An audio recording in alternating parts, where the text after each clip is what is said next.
All right, a look here at some Watson numbers as he exits this one with that apparent Achilles injury. We'll bring you confirmation, but the eyes know what the eyes know, and it's likely the end of the season for Deshaun Watson, who many had called for a backup quarterback to get some time with the lack of execution by the guaranteed money at quarterback in Watson, but it'll likely be someone else for the foreseeable future. All right, Deuce, unfortunate news there for Deshaun Watson, as this is a Browns team that remains the only team in the NFL to not score 20 points in a football game this year. The offense has been terrible. Moving forward, what does this loss at quarterback mean for them and the opportunity for those behind Watson? Yeah, it'll be interesting to see what Kevin Stefanski ultimately does. We saw DTR go in today a little bit surprised that Jameis Winston wasn't the backup quarterback. He was the emergency third quarterback.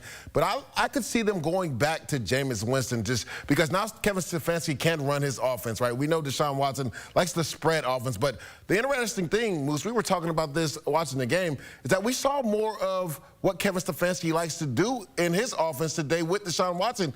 And to your point, this was the best that Deshaun Watson had looked all season long. 15 to 17, 128 yards. He was efficient with the football, knew where to go with it. We saw bigger personnel, 12 personnel. Jordan Akins and Njoku. That's what Kevin Stefanski wants to do. And they got their emotional leader back in Nick Chubb. And it was great to see him be healthy and get out there and get a score.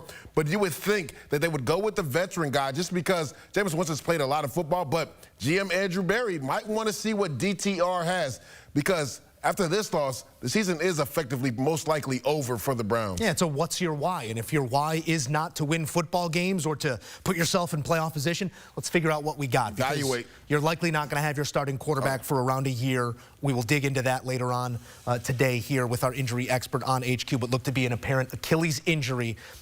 Often plagued by injuries, the quarterback on the other side, in good health, thankfully, Joe Burrow comes away with a win. But this was sort of a trading places, the defense starting to show up, the offense sputtering at times.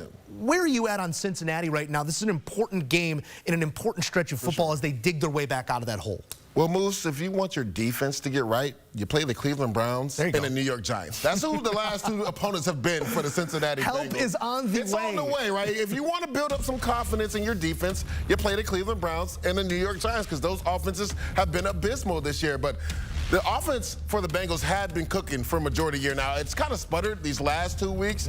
They went blow for blow with Lamar Jackson and Patrick Mahomes, but the defense is what has kept them in games the last 2 weeks. Now, we saw their two big receivers make two big plays. We saw Jamar Chase with the touchdown catch, and then T. Higgins. He's starting to come on strong as well on that in-breaking route, breaking away from the defensive back and getting into the end zone. So this could be a scary Cincinnati Bengals team.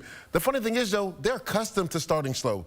This is normal for them. Like they always like to start 2-3, 1-4. It's deja vu. Yeah, and then they make a run. So watch out for the Cincinnati Bengals. All right, again, when your defense plays the Giants and the Browns, you get right, you can build that confidence up. We'll see how they look versus the rest of the AFC North as the season progresses. I want Burrow showing up to camp next year saying, hey, fellas, we're 0-4. Let's go play some football, because the urgency seems to be there now for Cincinnati as they get another win and move back in the right direction.